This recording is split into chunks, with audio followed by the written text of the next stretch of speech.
Maka kita memuji Allah Subhanahu wa taala bagian daripada juga diijabahnya doa.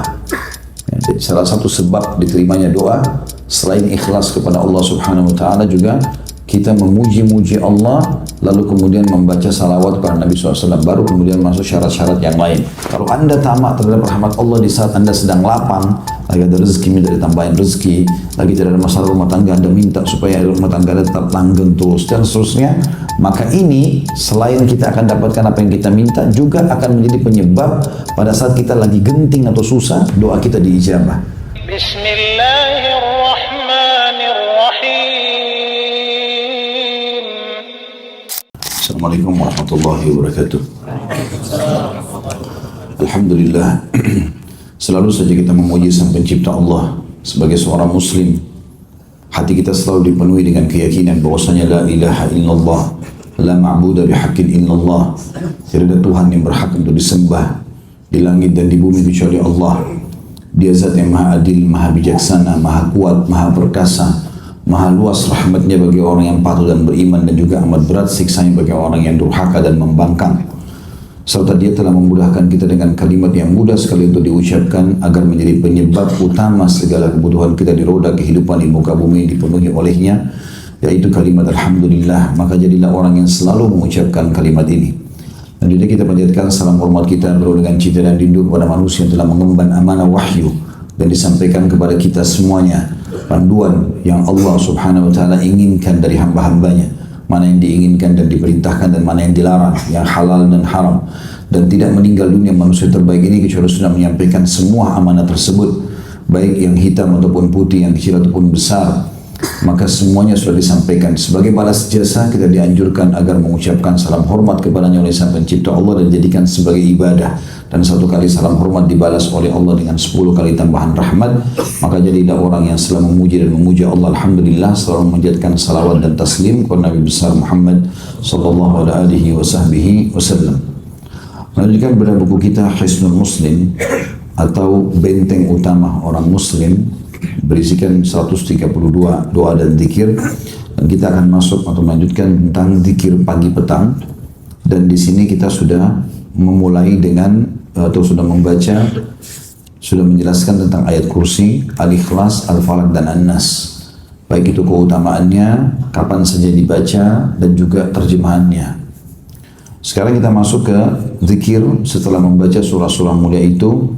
Dimulai dengan, kalau yang pegang bukunya di halaman 77, Asbahna wa asbahal mulku lillah walhamdulillah la ilaha illallah wahdahu la syarika lah lahul mulku wa lahul hamdu wa huwa ala kulli syai'in qadir. Rabbi as'aluka khaira ma fi hadzal yawm wa khaira ma ba'dahu wa a'udzu bika min syarri ma fi hadzal yawm wa syarri ma ba'dahu. Rabbi a'udzu bika minal kasal wa su'il kibr wa Rabbi a'udzu bika min adzabi fin nari wa adzabi fil qabr. Artinya, dan ini tentu hadis diriwayatkan Imam Muslim di jilid 4 halaman 2088, kami telah memasuki waktu pagi dan kerajaan hanya milik Allah. Ada footnote nomor 96 bagi yang pegang bukunya di situ. Di bawah, bila sore hari dia mengucapkan amsayna wa amsa mulku lillah. Jadi kalau pagi asbahna wa asbaha mulku lillah. Terjemahnya mirip tentunya. Kalau yang pagi kami telah memasuki waktu pagi dan kerajaan hanya milik Allah. Serta juga kalau sore kami telah memasuki waktu sore dan kerajaan hanya milik Allah. Segala puji dan puja bagi Allah. Tidak ada Tuhan yang patut dan berhak disembah kecuali Allah semata. Tidak ada sekutu baginya. Hanya miliknya lah kerajaan semesta ini dan segala puji baginya. Dan dia maha kuasa atas segala sesuatu. Wahai Tuhanku, aku mohon kepadamu kebaikan di hari ini dan kebaikan sesudahnya. Di situ ada footnote nomor 97. Bila sore hari kita membaca Rabbi as'aluka khaira ma fi hadhihi laylah. Jadi kalimat lail diganti dengan atau menggantikan sabah. Artinya ya Allah, aku meminta kepadamu kebaikan malam ini. Ya kalau malam laylah. Wa khaira ma ba'daha, dan kebaikan setelahnya. Wa a'udzubika min syarri ma fi hadhihi laylah wa syarri ma ba'daha. Dan aku berlindung kepadamu dari keburukan malam dan keburukan yang datang setelahnya. Tapi karena kita baca zikir paginya, maka yang berarti ya Tuhanku, aku memohon kepadamu kebaikan di hari ini dan kebaikan sesudahnya, dan aku berlindung kepadamu dari keburukan di hari ini dan keburukan sesudahnya. Wahai Tuhanku, aku berlindung kepadamu dari kemalasan dan keburukan usia tua. Wahai Tuhanku, aku berlindung kepadamu dari siksa neraka dan juga azab kubur. Kita bedah zikir ini. Yang pertama kata ulama adalah adanya penekanan dan mengingatkan kembali setiap mukmin yang telah beriman kepada Allah pentingnya tauhid dan mengakui tentang kerajaan Sang Pencipta Allah. Semua kepemimpinan yang ada di muka bumi ini, baik itu presiden ataupun raja atau apa saja istilahnya, sultan dan seterusnya, semua itu hanya raja-raja kecil atau seperti sub kerajaan yang besar. Sementara kerajaan alam semesta yang sebenarnya dimiliki oleh Sang Pencipta Allah. Dan beruntunglah orang yang meyakini masalah itu, sehingga dia tidak pernah takut, tunduk, cinta kecuali kepada raja yang sebenarnya. Dalam sebuah hadis Bukhari dijelaskan bahwasanya pada hari kiamat nanti, pada saat sudah terjadi gempa besar, sangkakala ditiupkan, hancurlah semuanya, maka seperti Allah firmankan dalam surah Ar-Rahman, kullu man 'alaiha fan wa yabqa wajhu rabbika dzul jalali wal ikram. Pada saat itu seluruh alam semesta yang dibinasakan oleh Allah Subhanahu wa taala dan tertinggal wajah Tuhanmu yang mulia. Tentu ada yang tidak hancur di sini ya. Karena dalam ayat lain Allah mengatakan fasaika man fis samawati wal ardi illa man syaa Allah. Semua yang di langit dan di bumi akan binasa kecuali yang Allah inginkan. Kata para ulama adalah para bidadari dan bidadari di surga, para malaikat-malaikat yang Allah SWT jaga untuk tidak mati atau binasa pada saat itu. Ya. Seperti pemikul singgasananya Allah Subhanahu Wa Taala, Jibril, Mikail dan seterusnya. Yang jelas di sini kita mengakui tentang kerajaan Allah Subhanahu Wa Taala karena Nabi SAW mengatakan pada saat itulah Allah berfirman, Anal Malik, aina mulukud dunia. Akulah raja yang sebenarnya, maka mana raja-raja dunia. Juga dalam firman Allah Subhanahu wa taala yang masyhur, tu'til mulka man tasha' wa tanzi'ul mulka mimman tasha' wa tu'izzu man tasha' wa tudhillu man tasha' bi yadikal khair innaka 'ala kulli syai'in qadir. Engkau memberikan kerajaan kepada siapa yang engkau mau, ya, yang engkau inginkan, dan engkau menarik dari siapa yang engkau ingin, ya. Engkau memuliakan siapa yang engkau inginkan dan engkau juga menghinakan siapa yang engkau inginkan. Ya, sesungguhnya engkau zat yang mampu mengerjakan apapun yang kau inginkan, ya. Maka memang kerajaan hanya milik Allah Subhanahu wa taala, dan kita diingatkan di pagi dan sore hari selalu mengikrarkan masalah itu agar kita kembali menguatkan ketauhidan kita, ya. Ini mirip juga dengan pendapat ulama yang mengatakan kita disunnahkan di akhir solat witir rakaat ketiga membaca Al-Ikhlas, itu juga pentauhidan, mengingatkan kita kembali kalau Allah satu-satunya Tuhan dan tidak perlu bergantung kepada selain Allah. Begitu juga dengan pada saat membuka sholat sunnatul fajr, kita disunnahkan di rakaat keduanya, rakaat pertama Al-Kafirun, rakaat kedua Al-Ikhlas. Ini juga untuk membuka hari kita dengan tauhid, karena tauhid adalah penyelamat kita baik dunia maupun di akhirat. Hanya mengakui hanya ada Tuhan satu dan tidak perlu bergantung juga takut dan cinta kecuali kepadanya. Makanya dikatakan kami telah memasuki waktu pagi dan kerajaan hanya milik Allah. Sore juga begitu. Kami telah memasuki sore hari dan kerajaan hanya milik Allah. Segala puji bagi Allah. Artinya semua yang terbaik yang memang layak untuk dipuji kepada Allah, maka itu kami ucapkan. Dan ini kalau tidak salah dalam sebuah riwayat ya, disebutkan tidak ada yang lebih menyukai pujian dibandingkan Allah. Makanya dia memerintahkan kita untuk memujinya, ya. Maka kita memuji Allah Subhanahu wa taala bagian daripada juga diijabahnya doa. Ya, jadi salah satu sebab diterimanya doa selain ikhlas kepada Allah Subhanahu wa taala juga kita memuji-muji Allah, lalu kemudian membaca salawat kepada Nabi SAW, baru kemudian masuk syarat-syarat yang lain.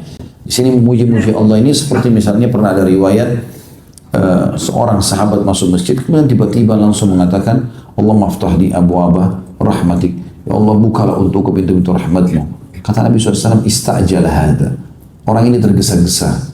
Kenapa dia tidak memuji Allah dulu, tidak baca salawat kepadaku, baru kemudian dia baca itu. Maka keluarlah doa masuk masjid, kaki kanan bismillah wassalatu wassalamu ala rasulillah, baru kita baca a'udzu billahil azim wal wajhil karim wa sultanil karim minasyaitonir rajim wa maftah li abwaab rahmatik, ya. Karena memang di situ dipuji-puji Allah dulu, kemudian baru membaca salawat para Nabi SAW. Kita selalu mengatakan segala puji yang terbaik buat Allah. Ini juga sekaligus melepaskan Allah dari segala bentuk keburukan. Jadi tidak ada sifat buruk pada Allah Subhanahu wa taala, semuanya yang baik. Kalau kita mengikrarkan kembali tauhid, tidak ada Tuhan yang berhak disembah kecuali Allah semata dan tidak ada sekutu baginya dalam segala hal. Sekutu berarti partner, ya. Baik dalam penciptaan langit dan bumi, pergantian siang malam. Para malaikat yang bertugas pun hanya ditugaskan saja dan mereka menjalankan sesuai dengan perintah Allah Subhanahu wa taala. Tapi semua yang mengubah, mengatur, menambah, mengurangi hanya milik Allah Subhanahu wa taala. Tidak ada sekutu bersamanya. Hanya miliknya kerajaan semesta ini dan segala puji baginya. Dan dia maha kuasa atas segala sesuatu.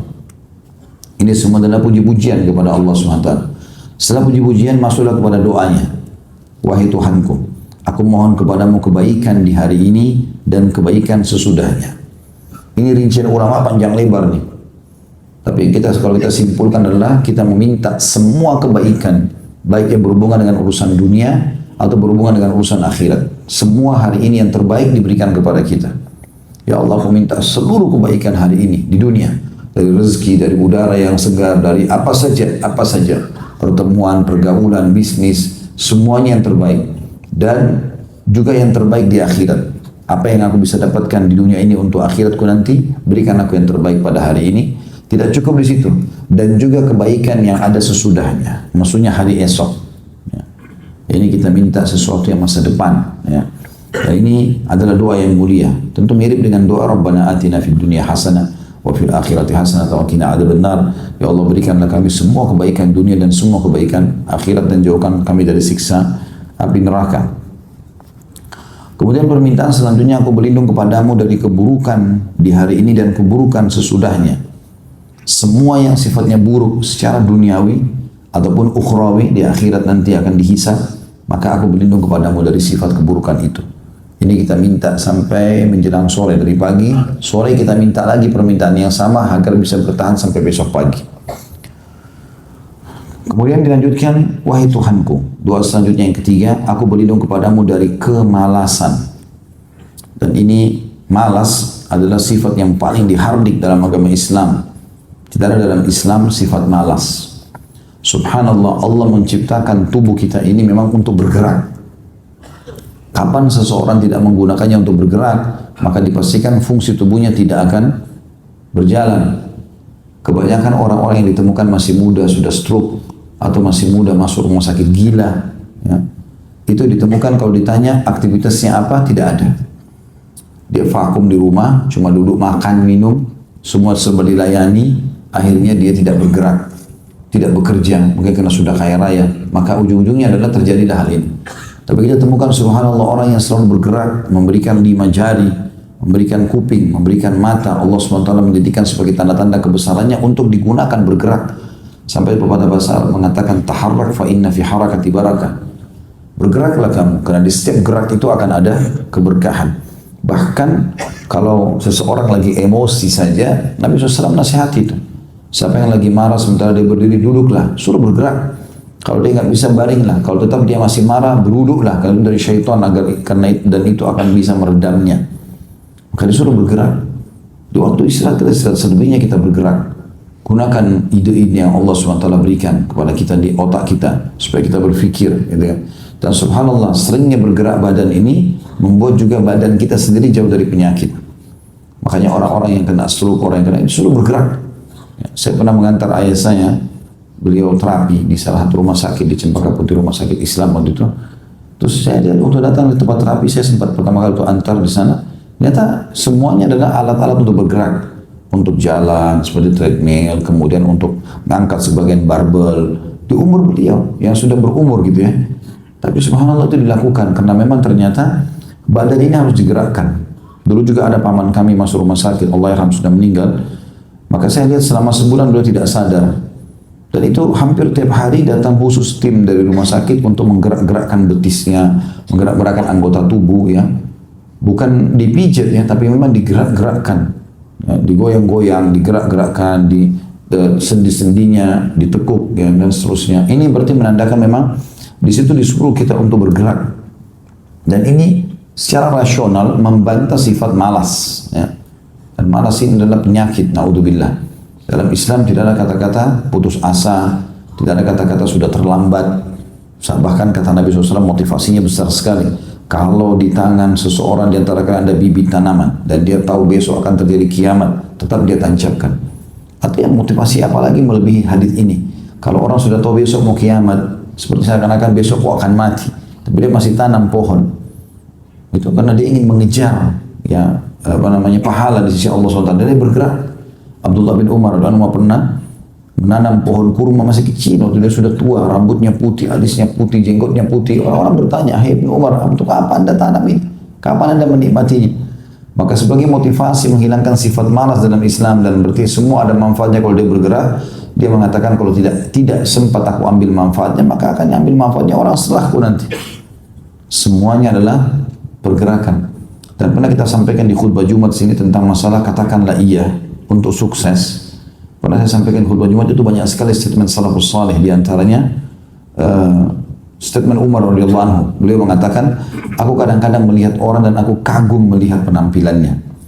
Karena dia tampan, bersih, segala macam. Tapi begitu aku tanya, apa kerjanya? Dikatakan dia pengangguran, maka jatuhlah dia di mataku. Umar bin Khattab selalu keliling, mencari orang-orang yang masih duduk, vakum. Lalu beliau tanya, kenapa kalian diam di sini? Mereka mengatakan, kami tidak tahu harus berbuat apa. Maka Umar marah. Sampai hadik mereka mengatakan, keluarlah, carilah dari karunia Allah, bergeraklah. Suruh bergerak. Gitu kan? Itu juga banyak sekali ya, statement-statement dari Nabi SAW. Boleh berlindung dari sifat malas. Ya.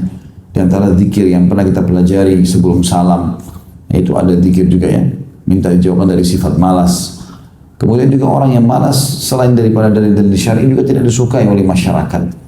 Orang kalau pengangguran, orang kalau malas itu tidak ada yang mau lihat dia.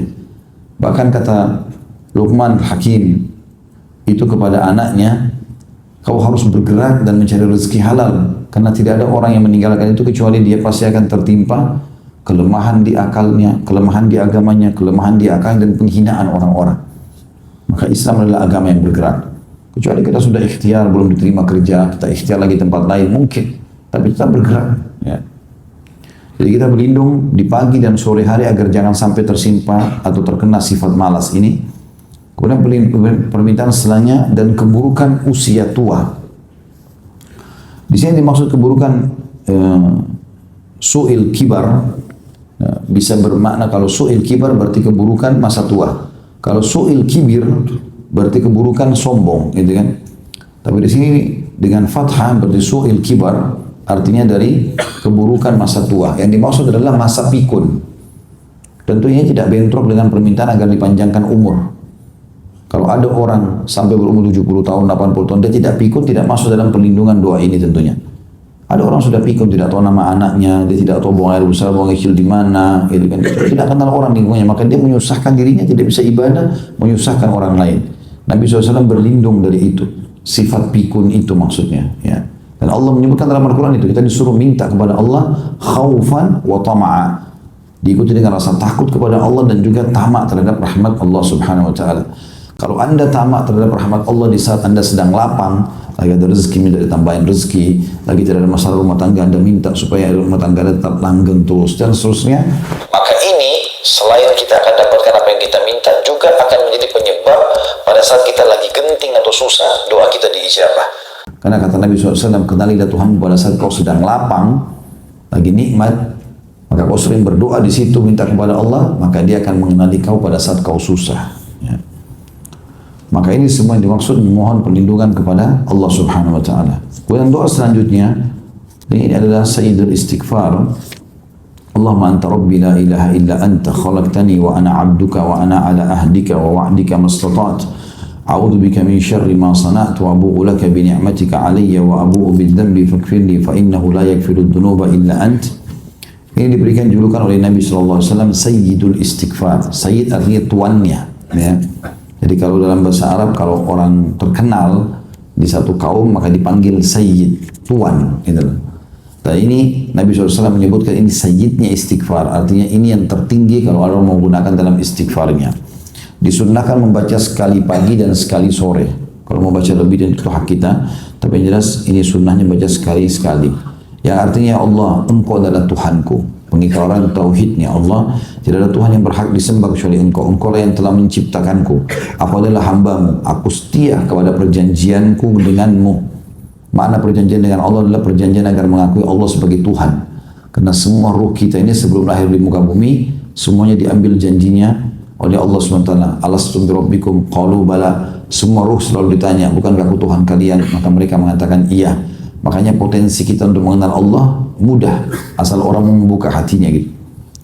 Aku selalu setia pada perjanjianku denganmu, saya beriman padamu dan janjimu semampuku. Aku selalu setia kepada perjanjianku denganmu dan janjimu semampuku. Aku berlindung kepadamu dari keburukan apa yang telah aku perbuat. Maknanya semua dosa yang aku buat, hapuskan kesalahannya atau hukumannya. Aku mengakui nikmatmu kepadaku dan aku mengakui dosa-dosaku. Oleh karena itu ampunilah aku, karena sungguhnya tidak ada yang mengampuni dosa kecuali Engkau. Kata Nabi SAW pada putun nomor 101, barang siapa yang membacanya dengan yakin ketika sore hari, lalu ia meninggal dunia pada malam itu, maka ia masuk surga. Dan demikian juga pada saat ketiga pagi hari. Siapa yang baca di pagi hari dengan penuh keyakinan, maka kalau dia meninggal sebelum sore hari, dia pasti masuk surga. Hadis riwayat Bukhari jilid 7 halaman 150. Ya. Ini dianjurkan untuk dibaca sekali pagi dan sekali sore, tapi ulama tetap menekankan agar dibaca setiap saat, ya, setiap ada kesempatan dibaca. Kita tutup dengan zikir ini, dan kalau masih ada kesempatan pertanyaan nanti insya Allah kita buka, yaitu kita baca 4 kali pengakuan tentang kerajaan Allah dan para malaikat yang memikul singgasananya. Yang kata Nabi SAW, barang siapa membaca ini di pagi hari ataupun di sore hari sebanyak 4 kali, maka Allah akan membebaskan diri dari api neraka. Dalam riwayat lain, siapa yang membacanya sekali, dia telah menyelamatkan 1/4 tubuhnya dari api neraka. Dia baca 2 kali berarti setengah tubuhnya. Dia baca 3 kali berarti 2/3 tubuhnya. Dia baca 4 kali berarti seluruh tubuhnya selamat dari api neraka. Doa yang sangat ringkas, pendek, mudah dihafal dan tinggal diamalkan. Bunyinya Allahumma inni asbahtu ushiduka wa ushidu hamalata arshika wa malaikataka wa jami'i khalqika annaka anta Allahu la ilaha illa anta wahdaka la syarika lak wa anna Muhammadan abduka wa rasuluk. Ya Allah, sungguhnya aku berada di pagi ini sebagai orang atau seorang yang menjadikanmu sebagai saksi, juga mempersaksikan para malaikat yang memikul arshmu atau singgasanamu dan semua malaikat-malaikatmu serta seluruh makhlukmu bahwa sungguhnya Engkau adalah Allah yang tidak ada Tuhan yang berhak disembah kecuali Engkau semata, tidak ada sekutu bagimu, dan bahwasanya Nabi Muhammad adalah hamba juga rasulmu. Kata ulama, ini kalau dibaca dan menjadi penyebab utama selamat dari api neraka di pagi hari itu atau di sore hari itu, karena memang ada pengikraran Allah sebagai Tuhan, lalu mengimani seluruh malaikat-malaikat, lalu mengimani tentang risalah Nabi Muhammad SAW. Dan ini termasuk inti daripada rukun iman. Walaupun rukun iman ada 6, tetapi ini intinya, beriman kepada Allah, malaikat-malaikat, dan juga tentu Rasul-Rasul dan Nabi Muhammad SAW. Di sini untuk beriman kepada para malaikat, ini sudah pernah saya jelaskan kalau teman-teman ikuti di YouTube, ada bahasan tentang alam malaikat ini. Malaikat adalah makhluk Allah Subhanahu wa taala yang diciptakan dari cahaya. Sebagaimana hadis sahih riwayat Bukhari, kata Nabi SAW, Allah menciptakan malaikat dari cahaya, jin dari api, dan juga manusia dari tanah tembikar atau tanah yang berwarna hitam, gitu kan. Dan kemudian juga disebutkan oleh Nabi SAW tentang rukun iman kita, iman kepada para malaikat. Cukup banyak dalilnya. Dan kita secara rasional bisa, selain dalil-dalil syar'i, di mana Nabi SAW pernah menyaksikan Jibril datang berulang kali, dan juga para sahabat pernah menyaksikan seperti Umar bin Khattab dan sahabat Nabi yang lain pada saat datang hadits Jibril menjadi manusia lalu menyampaikan tentang Islam, iman, dan ihsan. Kemudian juga pernah waktu pembebasan atau penyerangan suku Quraidah, orang-orang Yahudi yang berkhianat di Madinah, sempat Jibril datang dalam rupa Uqashah bin Muhsan radhiyallahu anhu, kemudian menggunakan kuda yang ada pelanah warna hijau atau lapisan pelanah yang berwarna hijau biru beludru. Kemudian lalu mengatakan, hai Muhammad, apakah kalian telah membuka baju perang kalian? Setelah Quraisy pulang sama pasukan Ahzab, sesungguhnya kami dari kalangan malaikat tidak akan buka sampai kami menembus benteng itu, maksudnya benteng Bani Quraidah. Maka Nabi SAW mengeluarkan fatwa pada saat itu, tidak buat siapa yang mengaku beriman pada Allah dan hari akhir, jangan sholat asar kecuali di bentengnya Quraidah. Waktu itu pas menjelang asar. Maka jalanlah para sahabat sampai ke sana tentunya. Dan setiap kali Nabi SAW lewat, Nabi mengatakan, ada kata dia melihat Uqasyah bin Muhsan lewat di sini menggunakan kuda di pelananya, ada kain bulu warna biru. Mereka mengatakan, iya Rasulullah, dia jalan ke sana. Kata Nabi SAW, itu Jibril, segera ikutlah. Dia sedang membawa perintah Tuhan untuk pergi menyerang Bani Quraidah. Dan banyak kesaksian-kesaksian. Di antaranya para sahabat ada yang akhirnya masuk Islam, ya, dari tawanan Badar. Mereka menceritakan bahwasanya dia melihat di Badar itu orang-orang yang berkulit putih atau menggunakan baju putih dan bercahaya. Begitu juga dengan Abbas, paman Nabi alaihissalam. Paman Nabi Abbas radhiyallahu anhu ini pernah ditawan oleh Abdullah bin Mas'ud, ya, di perang Badar. Dan dia orang yang tinggi besar, yang tawan adalah Abdullah bin Mas'ud. Maksudnya orang kurus sekali, kecil badannya. Ya, sampai waktu dia pernah naik di atas pohon, ditiup angin, kelihatan betisnya, para sahabat menertawakan karena kecilnya. Lalu Nabi SAW marah mengatakan, apakah kalian menertawakan kecilnya betisnya Abdullah bin Mas'ud? Ketahuilah betis dia, kedua betisnya itu lebih berat daripada gunung Uhud di timbangan amal pada hari kiamat. Tapi Abbas ini tingginya besar seperti Umar bin Khattab. Kalau naik di atas kuda kakinya hampir sampai di tanah. Ya, pada saat ditawan di Badar, maka yang pegang tangannya Abdullah bin Mas'ud dan Abbas berteriak-teriak kesakitan. Maka akhirnya pada saat itu berkatalah orang-orang pada Abbas, bagaimana kau merasa kesakitan? Padahal Abdullah bin Mas'ud dia tangannya kecil sekali. Maka dia mengatakan, demi Allah seakan-akan dia akan mematahkan tanganku. Lalu Nabi SAW tanggapi sambil mengatakan, ketahuilah bukan Ibnu Mas'ud yang melakukan, tetapi itu adalah malaikat Allah Subhanahu Wa Taala. Lalu Nabi SAW ingin buktikan kepada para sahabat di perang Badar sambil berkata, ketahuilah, apakah kalian mau melihat beda korban kalian dengan korban para malaikat dari musuh-musuh Allah ini, orang-orang kafir di Badar? Kata para sahabat, tentu ya Rasulullah. Kata Nabi SAW, yang kalian temukan di tebasan lehernya ada luka bakar dan jari-jari musuh terputus, ya, terpotong, maka itulah korban para malaikat. Karena Allah perintahkan dalam surah Al-Anfal untuk menebas leher-leher musuh. Fadribu fawqal anaki wadribu minhum kulla banan. Allah memerintahkan para malaikat di Badar untuk menebas leher orang-orang kafir dan juga memotong jari-jari mereka, dan ada luka bakarnya. Dan sahabat menemukan itu secara langsung, melihat itu. Itu semua dalil-dalil syar'i dan cukup banyak dalil berhubungan dengan masalah ini. Dan doa tadi yang kita sebutkan adalah pengakuan tentang adanya malaikat-malaikat Allah, terutama pemikul singgasananya Allah yang 8 malaikat. Ya. Juga secara rasional kita bisa hubungkan dengan dalil syar'i yang kata Nabi SAW, kalau seseorang di antara kalian mau tidur di malam hari, maka Allah akan datangkan malaikat, pendamping dari malaikat dan pendamping dari syaitan. Malaikat akan mengatakan, tutuplah hidupmu dengan kebaikan. Lalu diingatkanlah semua perbuatan baiknya pada hari itu supaya dia buat lagi besok. Kemudian yang satu, syaitan akan mengatakan, ya, tutuplah hidupmu dengan keburukan. Lalu kemudian dia bayangkanlah semua perbuatan buruknya dihiasi agar dia ulangi besok. Lalu kata Nabi SAW, kalau dia tertidur, kemudian dia terbangun pada malam hari, malaikat dan syaitan kembali mendampinginya. Lalu malaikat mengatakan, bangunlah, sholat malam lah. Kalau teman-teman biasa bangun tengah malam, terus ada peringatan dalam hati, di benak, sholat itu dari malaikat. Dan syaitannya akan mengatakan, tidurlah, malam masih panjang. Tergantung dia ikut yang mana. Bapak ibu lebih tahu dirinya ikut yang mana. Ikut malaikat atau ikut syaitan, gitu kan. Tapi ini bukti nyata, ada malaikat dan ada, ya, jin. Dan ini dua-duanya makhluk kita tidak bisa lihat. Dan Allah menyebutkan tentang iblis dan hulul pengikutnya, innahum yarahu huwa wa qabilu min haitsu la tarawnahum. Sesungguhnya dia, iblis dan pengikutnya, melihat kalian dari tempat yang kalian tidak bisa melihat mereka. Jadi tidak berarti sesuatu yang gaib, tidak nampak dengan mata, tidak ada. Saya pernah kasih contoh, rasa-rasa kita, rasa lapar, rasa haus, rasa suka, rasa sedih, ngantuk, ya, apa saja. Semua itu tidak bisa rasakan tapi tidak bisa nampak dengan mata kita. Berarti tidak semua yang tidak nampak dengan mata tidak ada.